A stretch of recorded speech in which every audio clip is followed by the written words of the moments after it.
ବାଲେଶ୍ୱର ଜିଲ୍ଲା ବସ୍ତା ବ୍ଲକ ବରୁଣଗଡ଼ିଆ ପଞ୍ଚାୟତ ସଦାନନ୍ଦପୁର ଗ୍ରାମରେ ଗତ ରାତିରେ 53ଟି ହାତୀପଲ ଆସି ଚାଷ ଜମିରେ ପଶି ବ୍ୟାପକ ଧାନ ଫସଲ ନଷ୍ଟ କରିଛନ୍ତି। ଏହି ଗ୍ରାମରେ 3ଟି ସେଲ୍ ପଏଣ୍ଟରେ 15ରୁ 20 ଏକର ଧାନ ଫସଲ ନଷ୍ଟ ହୋଇଥିବା ଚାଷୀମାନେ ଅଭିଯୋଗ କରିଛନ୍ତି। ରାତ୍ରିରେ ଗ୍ରାମବାସୀଙ୍କ ସହଯୋଗରେ ବନ ବିଭାଗ ହାତୀ ଘଉଡ଼ାଇଥିଲା।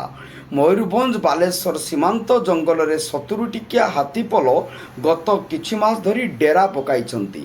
ଦିନରେ ଘଞ୍ଚ ଜଙ୍ଗଲରେ ରହୁଥିବା ବେଳେ ରାତିରେ ମୟୂରଭଞ୍ଜ ଓ ବାଲେଶ୍ୱର ସୀମାନ୍ତରେ ଥିବା ଗାଁରେ ପଶି ଉପଦ୍ରବ କରୁଛନ୍ତି, ଯାହାକୁ ନେଇ ଭୟଭୀତ ହୋଇପଡ଼ିଛନ୍ତି ଅଞ୍ଚଳବାସୀ।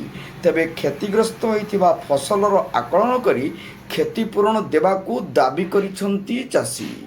ବସ୍ତାରୁ ଶିରିଷ ମହାନ୍ତିଙ୍କ ରିପୋର୍ଟ, ଜନତା ଏକ୍ସପ୍ରେସ।